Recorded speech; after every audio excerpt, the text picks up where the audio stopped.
je t'explique, c'est bonjour tout le monde, Michel Labrèche. Dans le cadre des pouvoirs de la machine, maintenant, on a un souper rencontre ou un dîner rencontre avec André Matteau, un érudit de la Kabbale, de l'hébreu, et qui comprend donc qu'il y a une relation entre les gestes, la gestuelle, les mots prononcés et la langue qui est écrite. Donc, comme en français, on a la lettre A. La première lettre de l'alphabet grec, c'est alpha. La première dans l'hébreu, c'est aleph. Et la première dans l'arabe, c'est alif. Donc, il y a une relation entre tout ça. Et comme j'expliquais, quand on fait la lettre O, on fait un geste d'un cercle. Quand on prononce le O, la bouche fait un cercle. Il y a une relation entre le geste et le mot. Donc, les mots qui contiennent donc des vibrations font qu'il y a des mots qui vont s'assembler pour être des prénoms et des noms. Et lorsqu'on assume notre vibration et qu'on porte réellement notre nom, on va manifester donc la concrétisation dans la matière de ce que l'on est. Puis c'est tout programmé d'avance, c'est tout karmique, c'est tout téléchargé. Donc quand on arrive, c'est notre parent ou nos parents qui ont choisi notre nom. Mais le nom que l'on est donné, c'est un nom qu'on a choisi avant même l'incarnation dans la matière. Alors là-dessus, moi je vais manger un petit peu, puis on va laisser parler mon ami André. En fait, il y a le prénom et le nom. Le nom de famille, c'est celui des ancêtres. Et ça a une mémoire. Et on a des choses à régler. C'est karmique, ça aussi. Il ne faut pas l'oublier. Alors, Labrèche, en dehors de sa propre sonorité, c'est aussi toute la lignée. Alors, dans tout ce qui a été fait, dans tout ce qu'ils ont tenté de faire, dans tout ce que la lignée des Labrèche ont à faire. Et Michel, c'est plus personnel. Et puis, bien sûr qu'il y a une différence entre Michael et Michel. Michel, c'est plus un sauveur que Michael. Michael est là pour cristalliser à cause du cas, à cause de la dureté de la lettre. Okay. Parce qu'elle exprime, c'est à l'extérieur. Tandis que l'autre, c'est chiche. C'est sauver.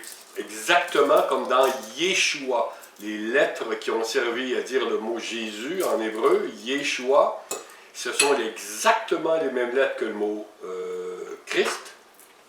Ou, excuse-moi, pas le mot Christ, c'est le principe Christ. Non, le mot de Dieu, Yod, He, Vav, He.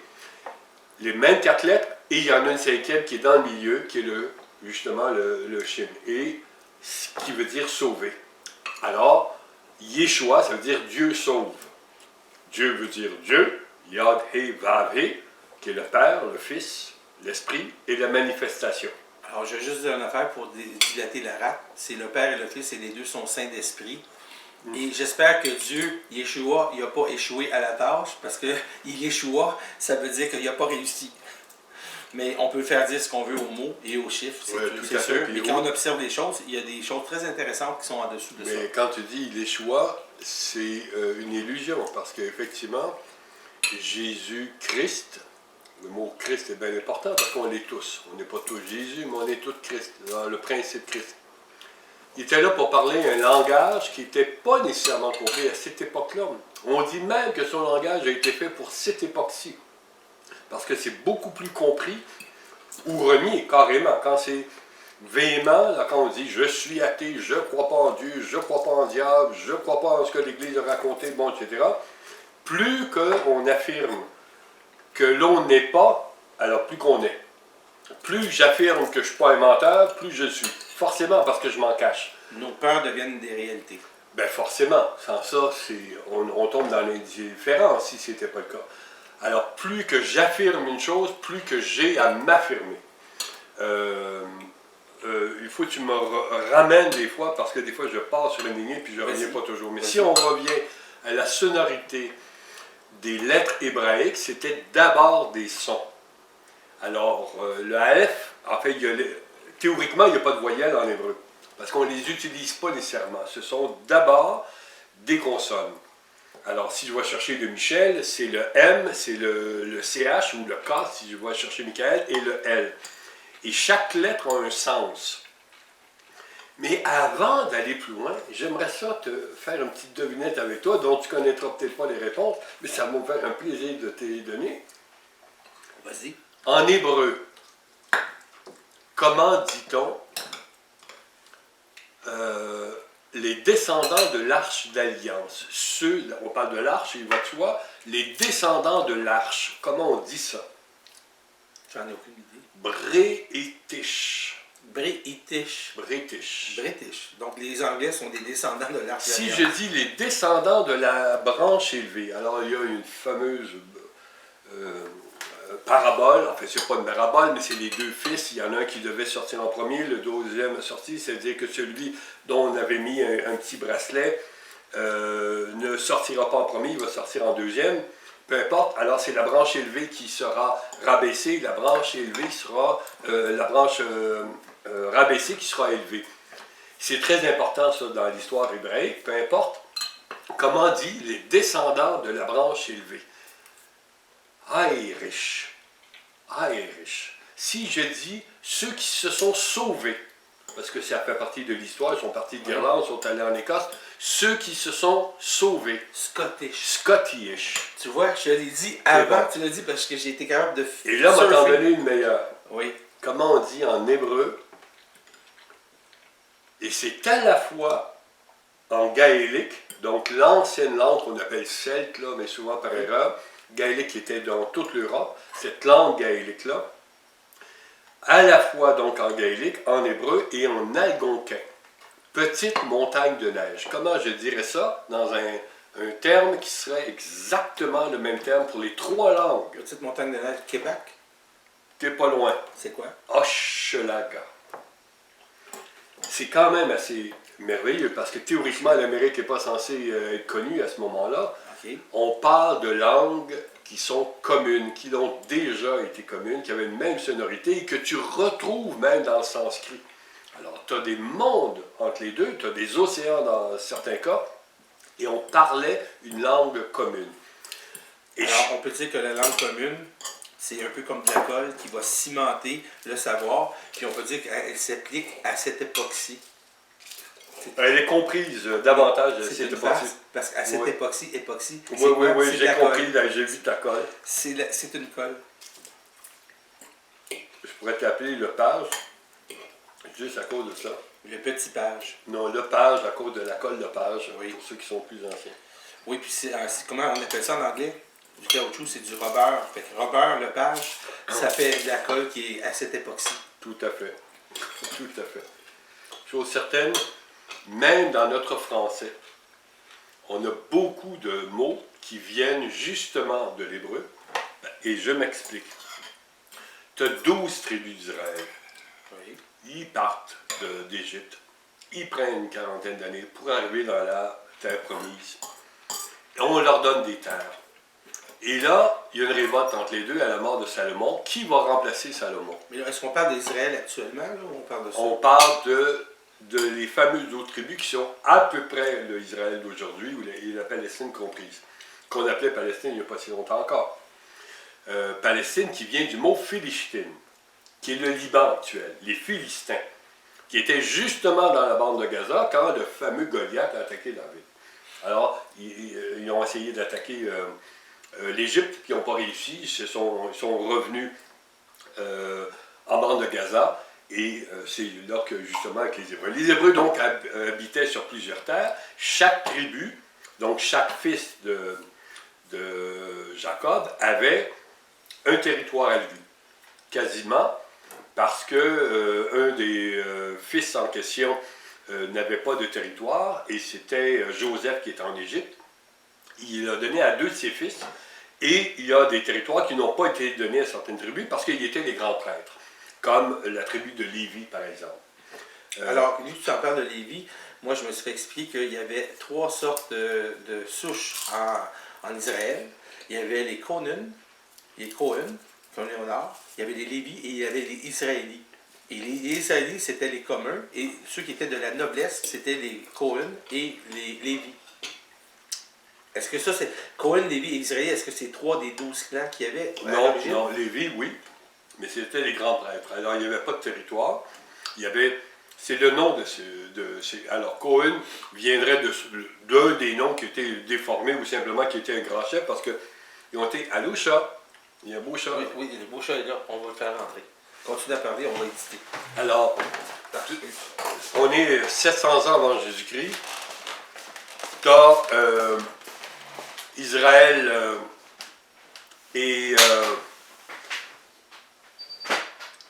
Viens-t'en, chat. Viens voir. Il était pas mal indépendant. Oui, très indépendant. Alors, Salomon meurt. On est à peu près à l'an 1000 avant Jésus-Christ. Il va être remplacé. Pour certains, il faut que ce soit Roboam, qui est son fils, ou le grand prêtre, qui est Jéroboam. Et les tribus se divisent à ce moment-là. Alors, tu as deux tribus, en fait, la tribu de Judée ou de Juda, qui sont les Juifs tels qu'on les connaît aujourd'hui, donc pas les autres. Hein? C'est une des 12 tribus. Et la tribu de Benjamin, qui n'a pas de territoire, mais qui sont là pour aider. La tribu de Lévi, eux, sont un peu partout, c'est les grands prêtres. Eux veulent avoir Roboam. Et Roboam, c'est quoi déjà? Roboam, c'est le fils de Salomon. Okay. Et Jéroboam, c'est le maître à penser de Salomon, une sorte de grand prêtre. Alors Israël, les peuples d'Israël, les 10 tribus d'Israël choisissent Jéroboam. Et Jérusalem, la Judée, choisit Roboam. Et là, ils sont en guerre. C'est pour ça que, tu te souviens, les Juifs attaquaient ou se faisaient attaquer par Israël, par les peuples, les Israélites. On ne comprenait pas, mais ils sont frères, puis ils se battent contre eux, parce qu'après Salomon, ils ont choisi un clan différent. Un clan totalement différent. Un camp et un clan. Et ça n'a rien à voir avec les Arabes, par exemple. Non, absolument pas. C'est une division à l'intérieur. Les Arabes, c'est beaucoup plus tard. C'est beaucoup plus tard. On est 1000 avant Jésus-Christ. Et vers 700 ans avant Jésus-Christ, tu as les Assyriens. C'est pas Nabucodonosor là, avec Babylone. Les Assyriens, c'est à peu près l'Iran, l'Irak d'aujourd'hui, un peu plus au nord. Et ils décident de faire payer des taxes beaucoup plus élevées. Les Juifs, donc en Judée, autour de Jérusalem, acceptent de payer cette nouvelle taxe-là, mais 10 tribus décident de ne pas payer. Ils les emmènent toutes en captivité, en Assyrie. Ils sont là, si j'ai bonne mémoire, 149 ans. Et quand c'est le temps de revenir, c'est les Perses qui sont arrivés, un peu comme les Américains à Paris en 1945. Les Perses arrivent, ils les ont toutes libérés. Et ils sont partis, non pas en revenant en Israël, mais ils sont partis vers le nord, le Caucase. Alors, il y en a qui sont montés vers la Russie, et la majorité sont allés en Europe. Alors, comment je dis en hébreu le territoire des exilés? Gaulois. Gaulois. Gaulois. Comment je dis les descendants des Hébreux en hébreu? Ibériche. La péninsule ibérique aujourd'hui. L'Espagne. Comment je dis les descendants des exilés? Gaélique, qui est le mot gaélique. Il y en a plein comme ça. Avec le mot London, c'est pas le même London, c'est le Londonderry d'Irlande, mais avec plein de clans, plein de lieux, plein de territoires. C'est des mots d'origine hébraïque qui sont allés dans la langue française. Ça veut dire que les Hébreux, ces autres sont à la base de la formation de toute l'Angleterre, l'Europe, puis la Gaule, l'Espagne. On parle du vieil anglais, mais en réalité, c'est de l'hébreu. Et même chez les Grecs, les lettres alphabétiques telles qu'on les connaît sont d'origine hébraïque d'abord. Alphabet, Aleph, c'est les mêmes 3 lettres. C'est repris, c'est la même chose en arabe. Alors, ça a tout été repris, puis je dis c'est israélite. Alors ça s'est perdu. Chez les Hébreux, on a gardé tout ça avec les grands prêtres, les pharisiens, les Lévites justement, et eux ont gardé ça, puis c'est une cabale. Cabale, ça veut dire à la fois tradition, mais ça veut dire surtout cacher. Alors on cache ça, on garde ça, un peu comme la métaphysique. Ben c'est au-delà de la physique, c'est caché pour le commun des mortels. Et ça a été un peu biaisé avec le temps, c'est-à-dire que Dieu a changé de bord. C'est plus le même Dieu. Quand Jésus leur dit « Votre Père n'est pas mon Père », ben Christ, les croix sont à l'envers, tout a été renversé, inversé, pour un pouvoir assez particulier. On pourra en parler, puis il y a bien des choses que tu connais déjà mieux que moi. Mais tout ça pour dire que toute l'Europe a été envahie par les 10 tribus d'Israël, dont une justement en Russie, qui ont repris la religion, ils se sont reconvertis à la religion juive beaucoup plus tard, en 400 à peu près, entre 700 et 800 après Jésus-Christ. Puis ils ont envahi la Russie. Quand il y a eu la révolution bolchevique, 95% des révolutionnaires bolcheviques étaient d'origine juive. Mais pas nécessairement de sang juif, mais de conversion. Alors ça a amené une sorte de polémique. Mais tout ça pour dire que tu vas retrouver 1000 lieux avec 1000 noms qui sont d'origine hébraïque. Et entre autres, tous les mots en français qui sont dans nos noms de famille. Mais des mots comme Bel, quand c'est E-L, par exemple, ben, plus souvent qu'autrement, Bel, ça vient de Baal. Baal, qui était un dieu d'apparence, parce qu'en hébreu, comme en algonquin, comme dans certaines vieilles langues, il n'y avait pas le beau et le bon. Le beau et le bon, c'était le même mot. Et avec Baal, ah ben là, c'était beau dans l'apparence, dans le côté plus sensuel, plus esthétique. Mais c'était que l'apparence. Il n'y avait pas la bonté, il y avait la beauté. Alors là, ça s'est dissocié. Dans beaucoup de langues, encore aujourd'hui, tu as des langues, vieilles langues, anciennes, il n'y a pas de mots négatifs. Et il n'y a pas de temps par rapport au futur ou par rapport au passé, c'est toujours au présent. Et il n'y a pas de différence entre le bien, le bon et le beau. Dans quelle langue, ça? Entre autres, en algonquin, tu avais ça. Chez les Hébreux, anciennement, donc c'est l'ancien hébreu, mais dans certaines langues autour des Mayas, des Incas, tu avais ça. Et entre autres, en sanskrit. Alors, c'était toujours au temps présent. Et c'est avec le temps qu'on a inculqué le passé et le futur. Ça ne faisait pas partie de l'origine de l'homme d'être dans... Toujours avec des références antérieures. Du moment présent, exactement.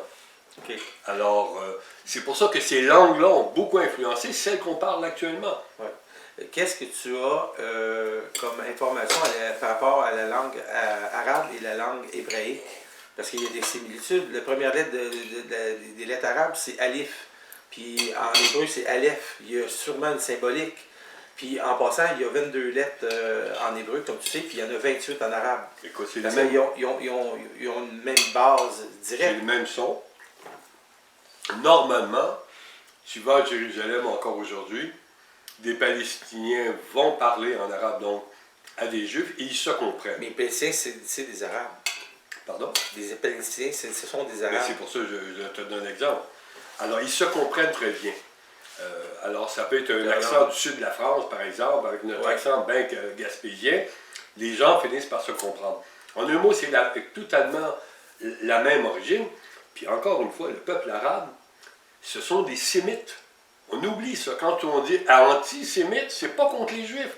C'est contre les descendants de Sem, S-E-M, fils de Noé.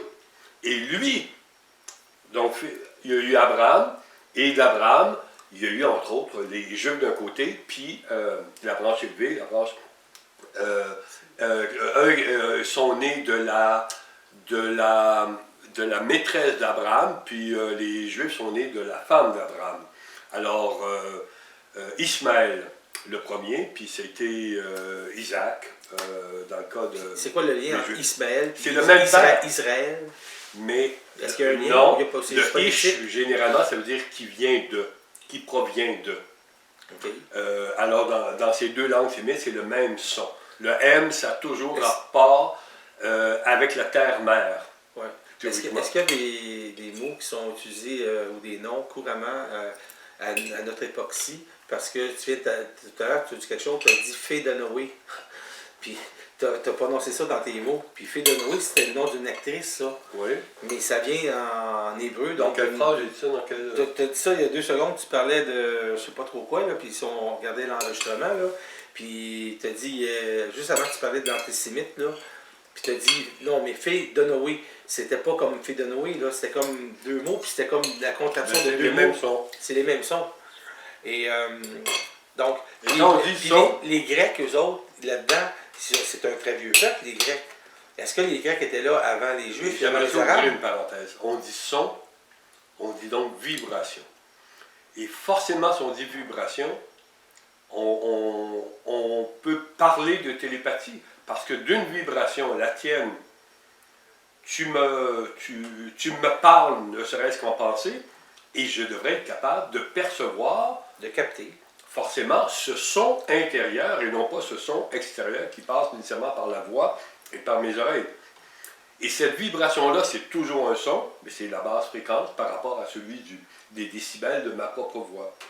En un mot, c'est toujours une histoire de vibration. Et plus j'élève mes vibrations, plus j'entends tes vibrations basses ou subtiles. J'ai pas besoin qu'on crie après moi. J'élève mes vibrations et je vois. Et je vois, en dehors de ce temps présent, je peux aller demain, je peux aller hier. Et je sais l'histoire. Je sais ce qui s'est passé. Je pressens ou c'est de la clairvoyance. Tout ça pour dire que dès l'instant où tu as un son, dans un mot, dans une lettre, tu as nécessairement l'histoire non seulement de la lettre, mais du mot qui va avec. Est-ce que je vais t'en donner une bonne, OK?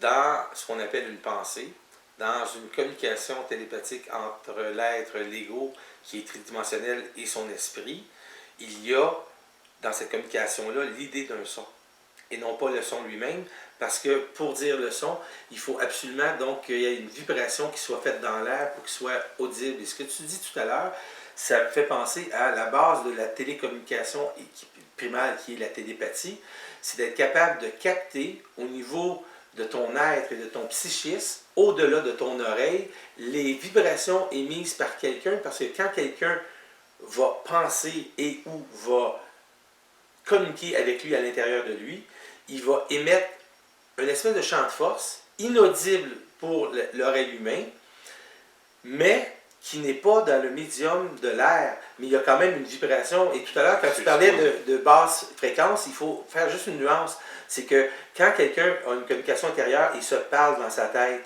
C'est pas nécessairement que c'est une fréquence qui est extrêmement basse, comme 3-4 Hz. Non. C'est plutôt le fait que dans la fréquence audible, on peut avoir, exemple, dans les émotions, 19 Hz, c'est la longueur d'onde de l'émotion de la peur. Et on dit que la vie se nourrit donc de l'enthalpie négative, parce que quand on a de la peur, de la convoitise, du doute, etc., ça va générer donc une émotion qui serait proportionnellement à une voix, un son audible, ça serait dans les très très basses fréquences.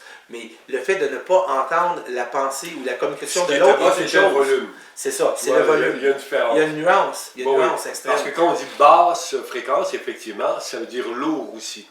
Alors ça se matérialise, ça se cristallise beaucoup plus, pour le meilleur et pour le pire, mais ça va vers le sol. Mais quand c'est pas cristallisé, la haute fréquence, ça va vers... Alors, on peut avoir de la communication authentique qui est de la haute fréquence, mais inaudible, qui est bas en volume, mais qui n'est pas bas en fréquence. Tout à fait. Alors ça, c'est juste une petite On dit que la création est une musique. Alors, tout est son. Tout est son. Alors, je vois quelqu'un et théoriquement, je te disais ça tout à l'heure, je vois telle personne, j'ai envie de danser avec elle. Ben, Chris, il y a une musique. Oui, pourquoi? Parce que normalement, si on est très élevé en perception, qu'on est capable de connaître notre propre champ aurique et notre propre perception, on va être capable de détecter que ce que l'autre personne, elle est, c'est la condensation, la codification et la matérialisation d'un psychisme, d'un esprit à un certain niveau.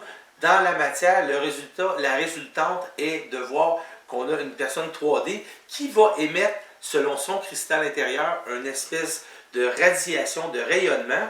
Et si quelqu'un est élevé en conscience, va être capable de capter, pas juste simplement de lire des pulsations physiques et sonores détectables par les 5 sens, mais exactement l'émanation de la radiation du psychisme de l'autre personne, et non pas seulement de son âme, mais de son esprit et de toute la personne globalement, de façon holographique, parce qu'elle est une projection de sa conscience dans la matière. Au-delà donc des 3 dimensions. Alors quand on devient... C'est la définition même du mot bon ou bonté ou beauté.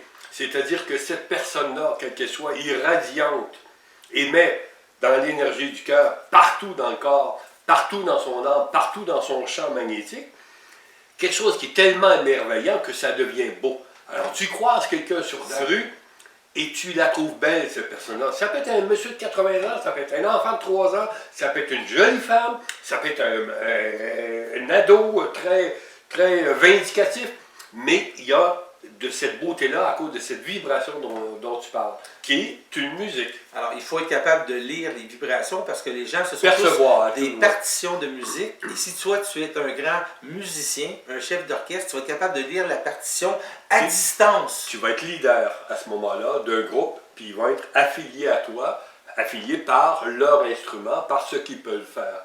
Alors, en étant le leader, le chef d'orchestre, tu peux effectivement harmoniser tout ce beau monde-là derrière toi. En anglais, on dit un equalizer. Moi, je suis un calibreur et un égalisateur, harmoniseur de différentes fréquences et longueurs d'onde qui sont une radiation de la lumière. Et comme m'a dit mon ami Jean Rath, la lumière, ce n'est qu'un transporteur de couleurs. Et ce qui donne la couleur à la lumière, c'est le pigment. Donc, l'information réelle qu'on cherche dans la tridimensionnalité est fixée avec le pigment. Et il va au-delà de certaines nuances parce qu'il explique que l'hémoglobine va donner la couleur rouge dans le sang, la bêta-carotène, exemple, dans les oranges et dans les carottes, et exemple, la couleur verte, c'est la chlorophylle et le gazon, et la couleur bleue, c'est le cyanure. Parce que quand on dit de la cyanobactérie, c'est une bactérie, et quand on dit cyanure, l'origine de ça, c'est quoi? C'est carbone et azote, C et N, cyanure. Le lien, il est là, tout est codifié, donc il y a une raison pour laquelle on appelle un chat, puis une cyanobactérie, une cyanobactérie.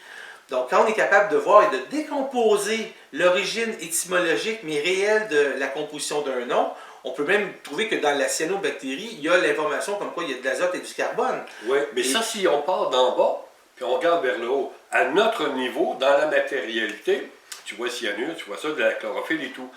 Mais quand tu regardes un arc-en-ciel, quand tu regardes ça d'en haut vers le bas, peu importe ce que ça a donné en bas, des oranges ou de la chlorophylle, il y a quelque chose de somptueux. Puis quand tu restes juste sur le principe de l'arc-en-ciel, de l'émerveillement de cette couleur-là, de ces couleurs-là, de cette musique-là qui est derrière, de l'enchantement, de la transcendance que tu as quand tu regardes ça, ça m'intéresse encore plus que la cyanure que là, moi personnellement. C'est évident. Ça, c'est la matérialité dans la mère Terre. Mais quand tu t'élèves vers le ciel, puis je dis comme si c'était un geste vers le haut, c'est à la fois vers le haut, mais c'est la vibration qui est haute. Mais en revenir dans cette conscience au niveau du cœur, dans le cœur sacré, moi là, ça pour moi c'est le bout du bout. C'est non seulement d'où je viens, mais c'est où je retourne. Puis je reviens avec un autre bagage. Alors tu viens d'un plan, tu passes par le plan d'ici et tu remontes sur un autre plan après. À cause de l'expérience. Ça serait intéressant de regarder les différents composants chimiques de certains éléments, parce que moi je me rappelle que quand il y avait une chromatographie au cégep, c'était comme l'étude de la décomposition de la lumière, mais sur un filtre.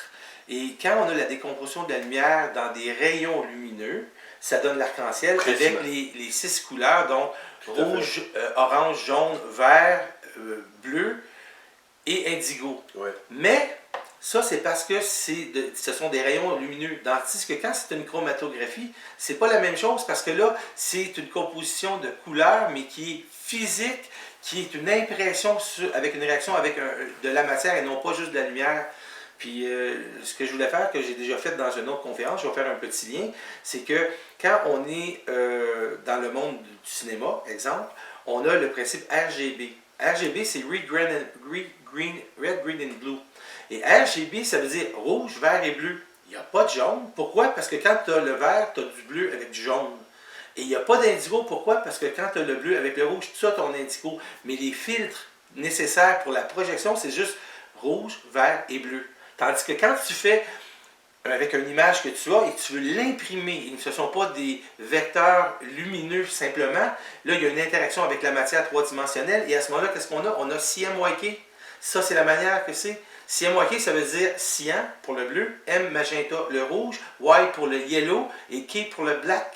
Mais il n'y a pas de orange dans le CMYK, puis il n'y a pas de green. Pourquoi? Parce que pour avoir du green, si on a le Y de yellow et le C de cyan, on a notre vert dans la photo-session.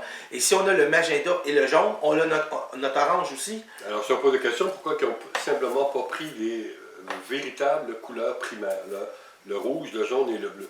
Alors, qui donne tout. Oui, mais le rouge, le jaune et le bleu, c'est des couleurs primaires, puis les couleurs secondaires, c'est orange, vert et indigo. On le sait, ça. Mais c'est parce qu'il y a une différence d'une loi fondamentale quand on a des rayons lumineux qui s'additionnent en tant que vecteurs et quand on a une interaction avec la matière, ça ne donne pas la même chose. Alors, si on regarde notre écran et on veut imprimer quelque chose qui est, exemple, telle sorte de rouge, de orange, si on prend RBG, ça ne marche pas. RGB, ça ne marche pas. Donc, c'est pour ça que il faut savoir que les pigments de base, comme j'expliquais, c'est le rouge, le orange, le vert et le bleu.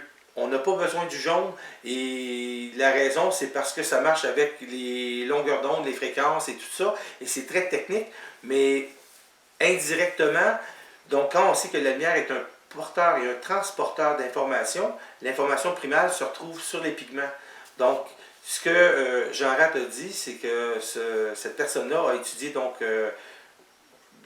la matière, la lumière, les ondes, les pigments. Et ce qu'il dit, c'est que la plupart des gens se chicanent sur la carte, OK? Et c'est une affaire de territoire. Et la lumière n'est pas sur ce qu'on devrait focuser réellement, on devrait focuser sur les pigments, parce que les pigments détiennent l'information qui est transmise à la lumière et qui aborde une certaine couleur lors du transfert. Donc, quand on a ce niveau de conscience-là... Et on ne voulait pas de couleur trop pâle non plus, comme le blanc et le jaune. En fait, le blanc, c'est une absence. On voulait, mais peu importe, on voulait du contraste. Et avec le blanc, il y en a beaucoup. Alors, le fond, derrière la charte, dont c'est une base, c'est une charte. Tu as le blanc, tu as le noir à l'autre bout, mais le jaune ne paraît pas bien. Dès l'instant où il est orangé, qui sont les couleurs secondaires, ou le vert, ou le brun, ben là, ça contraste davantage. Puis pour la télévision, dans les années 40, à ce moment-là, c'était vraiment, et de loin, meilleur. Et tu sais que le blanc, c'est finalement, il y a un taux de réflexion absolu. Donc, il n'y a pas de longueur d'onde qui est absorbée. Et le noir, c'est l'absorption totale, donc de toutes les longueurs d'onde. C'est pour ça que vous avez des animaux qui sont, par exemple, dans les Himalayas, comme le lapin de l'Himalaya, qui a tous ses membres noirs, le bout du nez et les oreilles noires, et le reste qui est blanc pour le camouflage. Pourquoi? Parce que ce qui est en contact avec la terre ou avec la neige doit rester donc thermiquement isolé de la neige qui est très froid. Donc, comme le noir absorbe la lumière, les membres qui sont noirs sont plus chauds que les membres qui sont blancs. C'est comme ça que ça arrive, c'est une adaptation évolutive. Donc, c'est très intéressant quand on commence à se poser la question, puis on commence à observer donc, le rapport entre, au début, on parlait donc l'arabe, l'hébreu, et la fonction donc, du langage. Parce que le langage, c'est ça qui a permis donc l'élaboration donc, des civilisations, parce qu'on était capable de codifier de la connaissance en faisant pas simplement des hiéroglyphes ou l'écriture unique, puis ces choses-là. Alors, en faisant ça, ce qui est arrivé, c'est qu'il y a eu une évolution dans le genre humain, puis là, l'humain a été capable de se élever au-dessus de la matière, sauf que là, maintenant, son attachement à la matière, il est tellement bon qu'à un moment donné, il lui empêche d'aller au-delà et d'aller comme au ciel ou à haute fréquence, comme tu mentionnes. Donc, la mémoire peut être intéressante dans oui, mais c'est voulu aussi à quelque part. C'est-à-dire qu'il y a des dominants dans notre civilisation qui ne veulent pas qu'on sache. Par exemple, on parle de ça, mais c'était connu à l'époque de la Lémurie, du temps des Atlantes, et bien avant encore. L'Atlantide, c'est quoi, là? Ça va jusqu'à... C'est une vieille connaissance, ça. C'est une vieille connaissance. Mais c'est que quand ça s'effondre, on est à peu près à 9000 ans avant Jésus-Christ, c'est les dernières îles, parce que, bon, ça existait déjà depuis 150 000 ans avant Jésus-Christ, au moins. C'était un peuple très avancé à bien des égards, très sombre à d'autres égards, mais quand ça s'effondre, tout ça, c'est un peuple rouge. Ça s'effondre. Ben, ça va où? Ça va sur les côtes africaines, puis ça va sur les côtes américaines. Ils nous font croire que ça arrive d'en haut, puis que c'est descendu en bas. Je ne dis pas qu'il n'y en a pas eu, mais jusqu'en bas, ça vient du peuple Atlan. Le peuple rouge est un peuple Atlan. Ça s'effondre, on s'en va sur les côtes. Ben, Christ, les Égyptiens sont arrivés. Puis le peuple égyptien, c'est un peuple noir. Ce n'est pas un peuple arabe, ce n'est pas un peuple blanc, ni brun. C'est un peuple noir, mathématicien au plus possible. Et il y a eu la connexion avec le Caucase, qui était un peu plus blanc comme peuple. Et les Atlantes, peuple rouge, ça a donné à peu près ce qu'on connaît justement des peuples, certains peuples arabes. Alors, ils ont passé à travers certains pays pour arriver en Libye puis en Égypte. Ils ont influencé énormément tous les dogmes qui étaient là-bas, parce qu'il y avait une science infuse, ils étaient vus comme des demi-dieux aussi à leur manière. Tu as encore d'ailleurs des villes qui portent des noms Atlantes, qui confirment justement qu'ils sont partis d'Atlantide, qui ont passé à certains endroits pour arriver au Nil puis en Égypte. Comme quelle ville? Je ne me souviens pas de tous les noms, dont une qui s'appelle Gouté ou Goutte ou quelque chose de ce genre-là.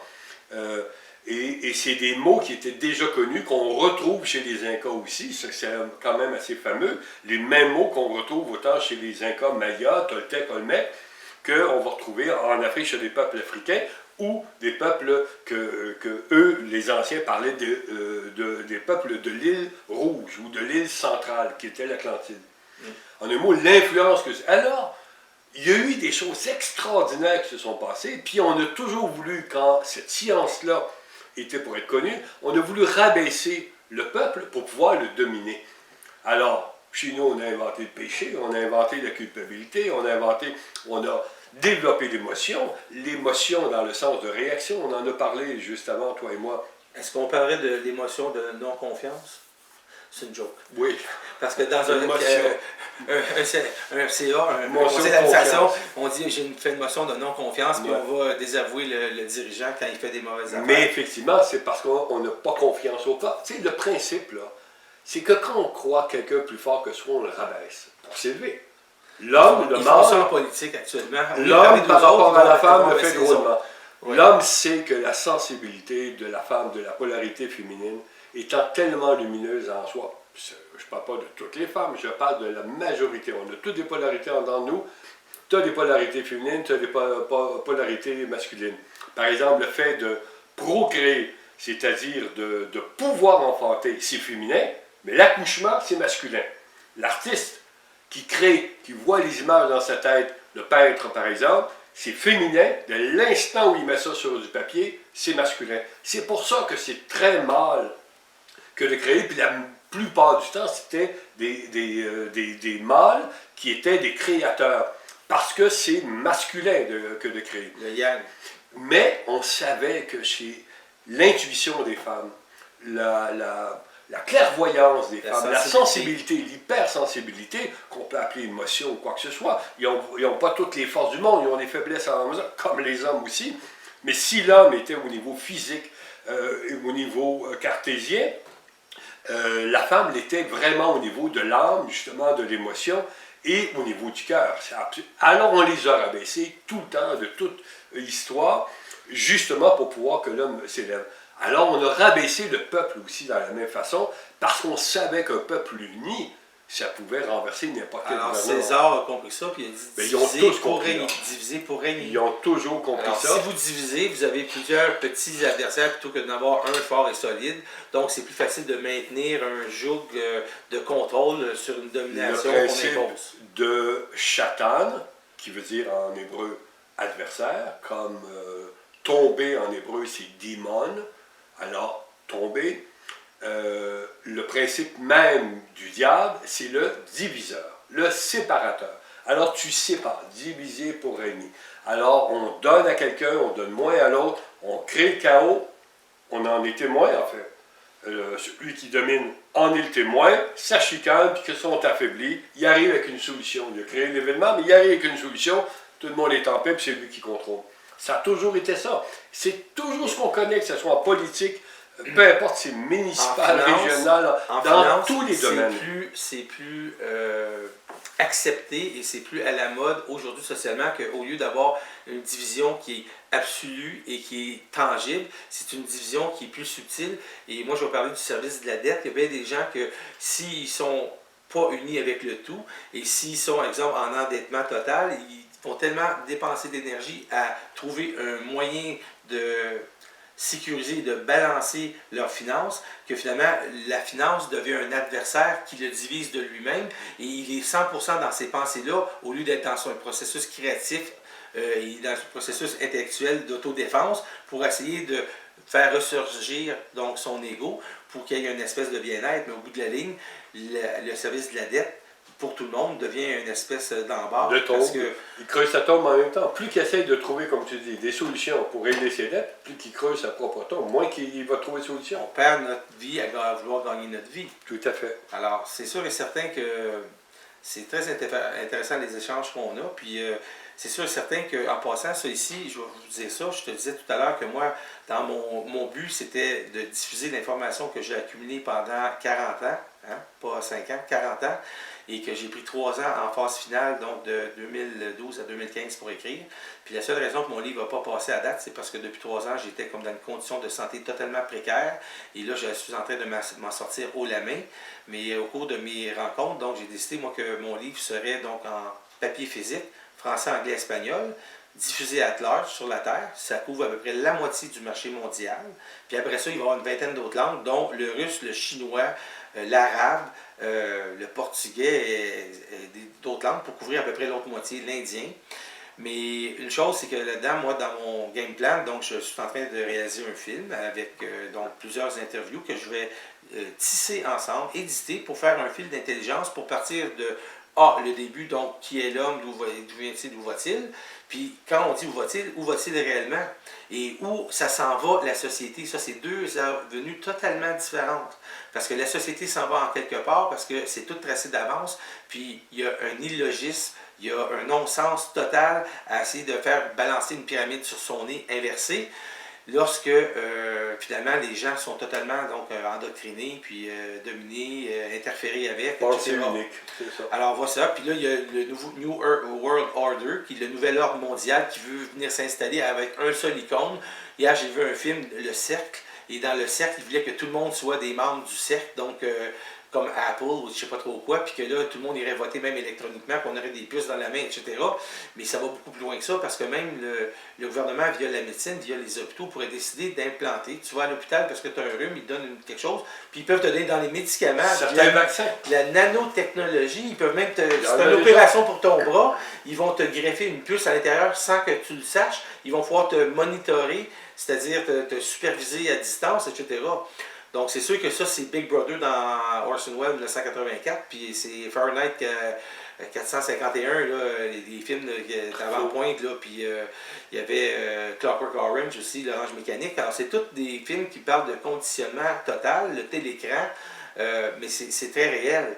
Alors moi, dans ma vision, donc la diffusion de mon savoir, c'est dans les livres. Il va y avoir donc en audio, clé USB ou téléchargement, puis il va y avoir en plus les e-books, les livres électroniques. Donc ça, moi, je peux couvrir 100% des médias, faire un film qui va être dans plusieurs langues, même au début, puis qui va être réalisé par des grandes personnes avec une belle trame sonore, puis je vais faire comme à la Malcolm Moore, à la Foster Gamble de Thrive, à la Al Gore dans Inconvenient Truth, puis je vais aller chercher mon public. Puis moi, ce que j'essaie de faire, j'essaie de brander la conscience. Ça ne s'est jamais fait. Il y a des gens qui ont peur, puis qui ont dit, ben Michel, tu es en train de donner une étiquette à la conscience, tu fais un regroupement, est-ce que tu fais une secte? Alors, j'ai été lire dans le dictionnaire qu'est-ce que c'était une secte. Et une secte, c'est quelqu'un qui va proclamer des dogmes totalement contraires aux croyances et aux normes de pratique religieuse. Donc, c'est une religion. Deuxièmement, une secte, c'est figé et c'est fixe. C'est séparé, mais c'est immobile. Tandis que moi, mon savoir va toujours être mobile et être fluide parce qu'au fur et à mesure, si on fait un club de rencontres et de discussions, on est en train d'établir quelque chose pour une plus grande élévation de l'âme et de l'esprit vers une nouvelle conscience dans une grande fréquence. Donc, à ce titre, donc, mon film va être rassembleur et il va sortir avant la fin de l'année 2018. Et ça va être un film qui va être très bon marché à la bonne franquette, mais le contenu va être tellement sidérant qu'il va vraiment toucher plusieurs couches de la société et il va rejoindre ceux qui ont été rejoints. Et moi, face à ça, donc, j'ai décidé de devenir distributeur de certains produits en conscience, que ce soit de la Sunjit, qui est une espèce de météorite qui est tombé en Ukraine et que le seul composé de Sunjit sur la Terre, c'est en Ukraine. Parce qu'il y a un météorite, puis c'est drôle parce que Sunjit, c'est S-H-U-N-G-I-T-E. Tu prends le H, tu le mets dans le milieu, tu enlèves le mot, tu sépares Sun, Jit, le gîte de l'hydrogène à l'intérieur du Soleil. Et moi, ce que ça me dit en conscience, c'est que on ne sait pas comment, mais peut-être un noyau ferreux où il y a eu une éjection du manteau solaire et qu'il y a une partie de ça qui est passée dans l'atmosphère terrestre. Puis quand c'est passé dans l'atmosphère terrestre, ça a eu la forme d'une tempête magnétique au début, mais quand le météorite est venu, il s'est aggloméré à ce météorite tous les éléments qu'il y avait dans l'air, donc CHON, etc. Plus, quand ça a tombé à l'endroit où il a impacté, ce qui appartenait à titre d'éléments dans le tableau le tableau atomique. Et à ce moment-là, la Sunjit ici est composée d'environ 60 à 70% de Sunjit et l'autre 30% c'est tout le reste et c'est électriquement neutre comme le nord, c'est un métal noble, l'or. Et bien ça, cette pierre-là, moi je dis que c'est l'équivalent d'une pierre d'infinité comme dans le film Les Gardiens de la Galaxie parce que de la Sunjit avec le mot Om écrit dessus et en plus qui est fait exprès pour entrer dans la paume de la main, la personne qui a fait ça savait qu'est-ce qu'elle faisait. Et si vous décortiquez le Om qui vient un peu du sanskrit puis un peu du brahmanisme, etc., vous avez une espèce de 3 et le 3 ça représente la terre. C'est le plus gros et c'est un gros symbole très densifié. Ensuite, vous avez ici donc l'eau, c'est plus fluide. Ensuite, vous avez un plus petit symbole, ça c'est un petit peu que ça a l'air d'un croissant, ça c'est l'air, puis le dernier c'est le feu, c'est un petit point. Plus le symbole est haut en énergie, plus il est petit, plus il est vibrant et plus il est concis. Alors, quand on a le Om écrit sur une pierre de Sunjit avec une formation qui fait que ça rentre dans la main, pour moi, ça, c'est l'équivalent d'une pierre d'infinité. Et on a testé ça ici avec Andrew McCroskey, à Ottawa. Et ça a donné que ça faisait le même effet qu'une montre Tesla. Et si tu veux m'approcher la prochaine montre que tu vois, alors on va montrer ça ici à l'écran. Alors, ça ici, Tesla, naturellement, tout le monde connaît les voitures Tesla. Personne ne connaît le grand génie de M. Tesla qui est mort dans les années, je pense, 1947. Et lui, il parlait avec des champs magnétiques. Puis ce qu'il disait, c'est que si on fait passer donc un courant dans une résistance, ça va générer un champ de force. Alors moi, ce que j'ai dit dans mon livre, c'est que si la Terre est l'équivalent du courant, elle tourne autour du Soleil, c'est comme si on était en mouvement et ça va générer un champ de force. Donc, il y a un champ de force créé simplement par la rotation de la Terre autour du Soleil ou de la Lune autour de la Terre. Et ces champs de force-là, si on est capable de tap in en anglais, c'est-à-dire de l'accéder, on va simplement être capable de faire comme voulait faire M. Tesla, avoir une voiture, avoir des tours de radiation, de diffusion de ces champs magnétiques-là, et avec une simple antenne sur notre derrière d'auto, on ne paye plus jamais rien. Mais ça aurait été gratuit et c'était pas rentable, il n'a jamais été financé. Parce que JP Morgan était en même temps. Alors, JP Morgan était l'individu dont une grosse société a été faite selon cette personne-là par la suite. Les Goldman Sachs, les banques, ils ont décidé de ne pas continuer donc les subventions données à Tesla parce que Tesla avait inventé l'énergie donc alternative et n'a pas continué comme une parenthèse, c'est Westinghouse. Westinghouse le finançait, puis c'est lui qui a détruit son laboratoire, puis après il est allé au Colorado parce que justement c'était gratuit et c'est ce qu'il voulait. Et lui, Tesla voulait que ça soit gratuit, accessible à tout le monde, donc Commonwealth, et ces compagnies privées-là qui sont pour la dissociation et la séparation de l'ego du tout. Créer un besoin. Les autres ont dit qu'on ne veut pas du tout, et à ce moment-là, on veut créer un besoin, puis on veut, comme en anglais, feed on it, c'est-à-dire se nourrir donc de la carence énergétique qui est créée. Et donc, cette montre Tesla-là, elle est fabriquée en Suisse et Andrew McCroskey a aidé au développement de cette montre-là. Elle a une vraie technologie et en arrière, si on l'ouvre, vous allez voir qu'il y a des cols de cuivre qui sont faites en torsade comme un solénoïde. Et si vous mettez cette montre-là à votre bras, comme je fais actuellement, ça c'est une Tesla que j'ai acheté 208,94 il y a à peu près 20 ans, en 2000. Et aujourd'hui, on est capable d'importer des montres, puis ils vont se détailler pour peut-être 300 $. Mais ce que ça fait ça, c'est que ça détecte ce qu'on appelle les ELF, Extremely Low Frequency, alors des ondes de basse fréquence générées par le micro-ondes, par le cellulaire, par l'écran cathodique, par le computer. Et ce que ça fait, c'est que ça trucide le corps humain de microtubules, de petites mini-fléchettes, mais que si on fait ça à long terme, qu'est-ce qu'on a? On a la même chose que le rocher percé, où il y a un énorme trou, parce que l'action du flux et reflux de la vague, avec le mouvement donc des marées avec la Lune, fait en sorte qu'après 1 million, 10 millions de coups, ben, ça peut creuser un gros trou dans un roc. Alors imaginez qu'est-ce que ça peut faire dans un corps physique qui est simplement fait de carbone, de peau et d'eau. Alors, quand on met ça ici, ce que ça fait, c'est l'équivalent d'un cendrier qui va absorber la boucane de cigarette et qui va la réémettre de l'air frais. Alors ça prend des ondes de basse fréquence, ça les enlève, ça les annule et ça émet une onde à 7,83 qui est la longueur d'onde de la Terre. Donc c'est très très bon pour le corps physique. Donc si vous avez exemple que ce soit de la Sunjit, que vous avez une montre Tesla, ou que vous prenez de l'eau ASEA, A-S-E-A, qui fait des redox, qui est une petite équipe de réparateurs produits par la mitochondrie dans le cycle ADP-ATP, donc adénosine diphosphate, adénosine triphosphate. Dans ce cycle-là, il y a une équipe de réparation qui est faite, ça dure 2 heures, puis Quand tu as 10-20 ans, tu en as à 95 %. Quand tu arrives à 75 ans, tu en as à 10 %. Puis à un moment donné, tu n'en as plus. Donc, il y a des personnes comme les Mormons en Utah, à Salt Lake City, ils ont décidé d'investir toute leur fortune dans des usines qui composent. Il y a 33 brevets d'invention dans cette eau-là, l'eau ASEA. Vous irez voir ça sur l'Internet. Et je suis devenu distributeur parce que moi, j'ai décidé que je ne distribuais que des produits conscients, d'intelligence, qui vont favoriser donc une meilleure santé pour permettre de vivre une meilleure évolution et qu'on soit capable de radier éventuellement donc l'énergie de l'intelligence, de l'amour au plan de l'âme, mais qui n'est pas une émotion, et avec une volonté réelle de faire une différence dans ce monde indifférent. Donc, moi, c'est ce que je veux faire. Donc, je vais avoir pas 50 produits, ça n'aura pas l'air d'une foire au cirque. Ça va être simplement que dans le centre que je veux créer, ça va être un centre qui va être là pour ancrer la matière. Vous avez aux États-Unis The Rock, mais moi, je vais être The Rod.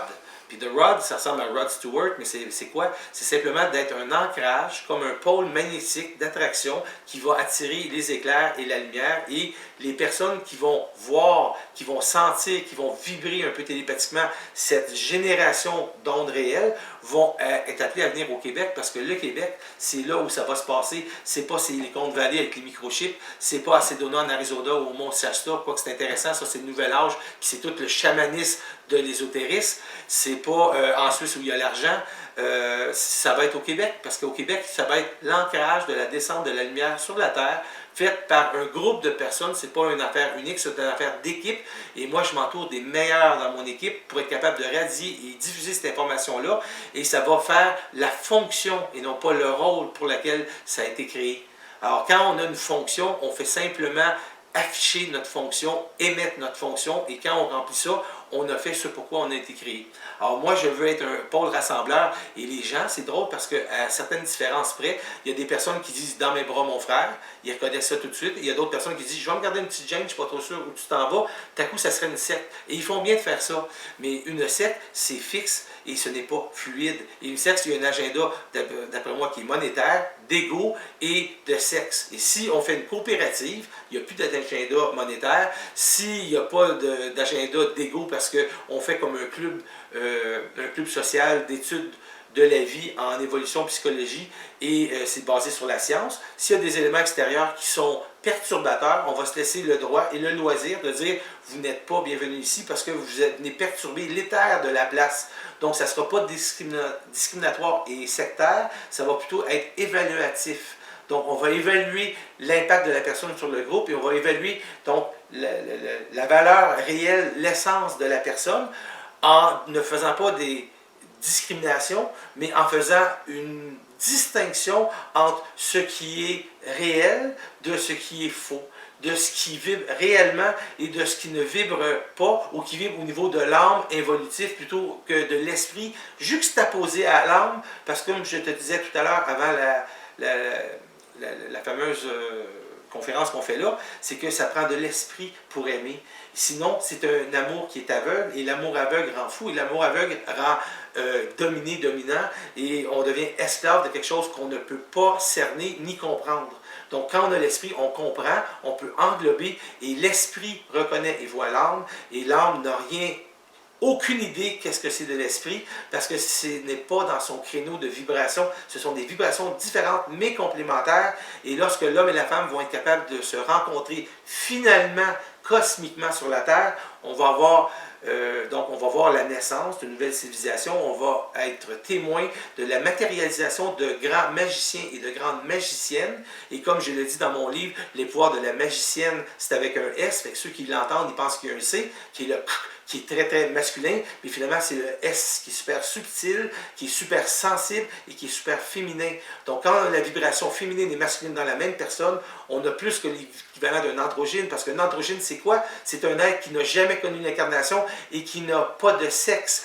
Quand, dans le fond, on a l'union des deux sexes qui a connu la division, et là qu'il y a l'union, il y a le toi, le moi et le nous, et là, comme Gestalt le dit si bien, on a donc la somme des éléments pris globalement est supérieure à la somme des éléments pris individuellement. Et c'est ça qu'on va en avoir sur la Terre. Et moi, si vous comprenez les films Raiders of the Lost Ark avec Harrison Ford, okay, qui ont été produits par Spielberg, vous avez dans le numéro 2 3 pierres, ça se passe en Inde, et les pierres, quand on les met une après l'autre, il y a une résonance qui se fait, parce que les pierres se reconnaissent, parce que c'est le même tissu de la matière, c'est le même magnétisme, et à ce moment-là, moi, si je suis une pierre, je suis un cristal, et lui, c'en est un, et il y en a d'autres, bien, 1 plus 1 égale 3. Quand on est 1 plus 1 égale quoi? Je pense que c'est 7 ou 8 parce qu'il y a plusieurs permutations possibles. Mais si on est 500 ou on est 5000, on va être l'équivalent de 10 000 ou de 100 000. Et là, ça va être très intéressant parce que c'est pas seulement de partager la conscience, mais alternativement et subsidiairement, on peut avoir un pouvoir d'achat de groupe. On peut faire toutes sortes de choses. On va voir un fournisseur de marchandises et on dit on est 5000, on va avoir un petit 10 ou 15% de plus supplémentaire parce qu'on est une association à but non lucratif qui font simplement le branding, c'est-à-dire l'étiquetage commercialisable de la conscience sans but lucratif. Ça devient intéressant parce qu'on bénéficie de l'atout, mais on ne subit pas donc le contre-coup de tout ce qui est le downfall, de tout ce qui est négatif, qui est attaché au pouvoir de l'argent, parce que l'argent est un bon serviteur, mais un bien mauvais maître. Alors, on peut comprendre ça en psychologie, mais moi, je vais au-delà d'eux, et dans la forme de ce que je crée, je vais créer une forme qui ne sera pas sectaire, et où il n'y aura aucun dogme, et tout le monde va être libre de rentrer et de sortir, parce que quand vous lisez des choses à propos des sectes, vous trouvez des journaux intimes de jeunes dames qui ont 15-16 ans, qui sont dans une secte, qui ne veulent que sortir, et qu'est-ce qui arrive? Quand le gourou spirituel, perd ses membres, il les rattrape. Donc, il les remet dans l'enclos et il les garde pour eux autres. Et quand ils se font prendre ces gens-là, donc à la tête de sectes comme Jim Jones, exemple en Nouvelle-Guinée, ou comme David Koresh, ou tous ces gens-là, ben, ils font des actes abominables contre eux autres et ils décident collectivement, pour la masse qui ne sont pas capables de décider, dire « Ah, on va faire comme Temple of the Gate, on va aller à Sirius, on va faire un suicide collectif, puis on va tout aller ensemble là-bas. » Ben, je vous dis une affaire, c'est que quand vous décidez de vous enlever votre vie, vous ne réglez pas le problème, vous enlevez juste votre coquille, qui est votre corps physique, qui est votre seule armure, qui est capable de vous défendre contre ce qu'on appelle les forces du mal ou les forces de déchéance, qui sont anti-hommes et qui ne veulent absolument pas que l'homme émerge et ait accès à sa surconscience, parce que s'il fait ça, il va s'affranchir d'une manipulation totale qui existe depuis des milliers d'années, des millions d'années, et qu'est-ce qui va arriver? Il va avoir l'instauration de la lumière sur la Terre par des émissaires qui vont radier ça à un rayon d'action tellement fort qu'on va assister en dedans de 5-10 ans à l'effondrement d'une société qui est totalement vile pour l'édification d'une nouvelle base, comme le phénix qui va renaître de ses cendres et qui va faire en sorte que, oui, on va être capable de bâtir une civilisation qui va être capable d'être en contact avec d'autres civilisations qui ont déjà réussi à faire cet acte-là, cet accomplissement-là, et qui, eux, sont bloqués par la constitution de leurs êtres, qui sont différents, quoique similaires un peu à la nôtre, et dans l'union de ces races extraterrestres-là et de notre nouvelle réalité, on va assister à la naissance d'une nouvelle civilisation intergalactique, mais ça c'est pour dans très longtemps, mais dans le fond c'est pour dans pas si longtemps que ça, parce qu'en dedans de 10, 15, 20 ans, tout va arriver, everything will unravel, et quand ça va arriver, ceux qui vont être là vont être témoins de grandes choses, qui vont être beaucoup plus importantes que la Deuxième Guerre mondiale, la Première Guerre mondiale ou Tchernobyl. Ça va être un autre ordre de grandeur, il y a un saut quantique, et en chimie, quand on a un orbital, puis on a SP1, SP2, on passe d'ici, puis le prochain orbite, il n'est pas à côté, il est ici. Donc, parce que c'est des algorithmes, c'est exponentiel, ce n'est pas linéaire.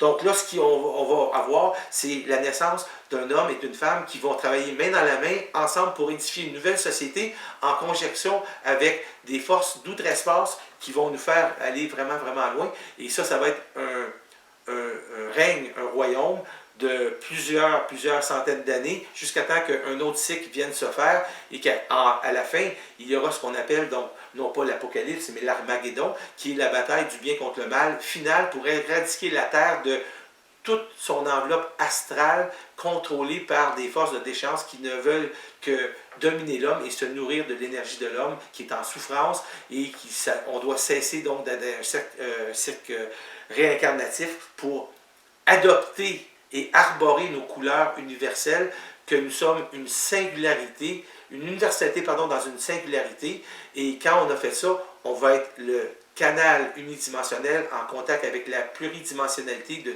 tout ce qui se passe dans les autres dimensions, dans les autres univers parallèles. Alors, là-dessus, est-ce que tu voudrais commenter ma dissertation? Je commenterai simplement en disant qu'on cherche la lumière, et peu importe la manière, forcément on passe par les vibrations, on passe par le son, dans tout ce que tu as raconté, on tend toutes vers le même but, chacun à sa manière, et on va y arriver. Mais c'est, comme tu dis, c'est là que ça se passe. On passe par le chaos, on va passer à travers le chaos, on arrive à un plan, on va sauter un plan pour beaucoup d'entre nous, peut-être même plus que ça encore. Tout ce que je sais, c'est qu'on revient à la maison. Alors on va travailler très fort, on va y arriver tout le monde ensemble. Merci André. Donc c'était très agréable pour l'entrevue. Merci. Au revoir.